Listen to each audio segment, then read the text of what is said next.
Договореното да биде исполнето, но да нема и нови пречки. Вака гласи пораката која ја испрати министерката за европски и меѓународни работи на Австрија, Беате Мајнел-Рајсингер, која е во посета на Скопје.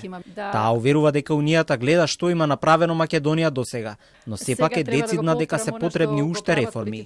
Дека сега е време да се испорачаат резултати, порача и председателот на Европскиот совет, Антонио Кошта, кој при вчерашната посета на Скопје оцени дека процесот на евроинтеграција на Македонија се одвива многу долго.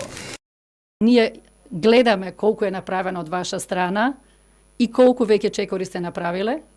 И сега е веќе 20 години поминале од тогаш и дека сме и ние сега должни да билатералните теми да останат билатерални, а да не се поставуваат како камења на сопнување. Македонија очекува предвидливост од Европската Унија, вели министерот за надворешни работи Тимчо Муцунски. Тврди дека се уште се бара решение кое треба да биде рационално, за да биде прифатливо. Овој став на Муцунски доаѓа по вчерашните пораки од председателот на Европскиот совет, Антонио Кошта. Околу прашањето дали Македонија може да добие гаранции за да го смени уставот, тој кажа дека нема што повеќе да се договара. Сега треба да се испорача тоа што е договорено.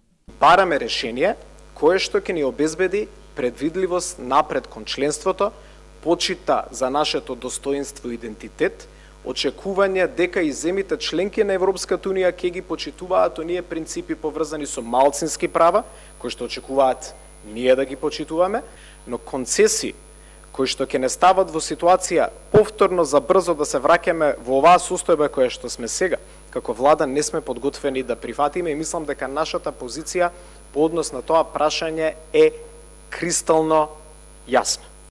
Председателката на државата Гордана Силјановска-Давкова во вчерашното интервју за Вин-Вин на Телма откри дека на средбата со Кошта и било посочено дека предлогот за уставни измени со одложено дејство е извонредно конципиран, но и неприфатлив.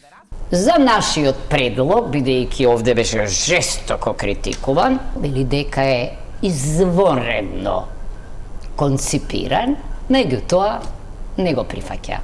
Бугарија се обидел, нели, да го презентира, значи не прифатен. Заради консензусот, иако многу членки го разбираат, не може да помине. Премиерот Мицкоски вчера повтори дека ставот на владата е непроменет, без добра волја и испорака и од бугарска страна. Уставните измени се неприфатливи.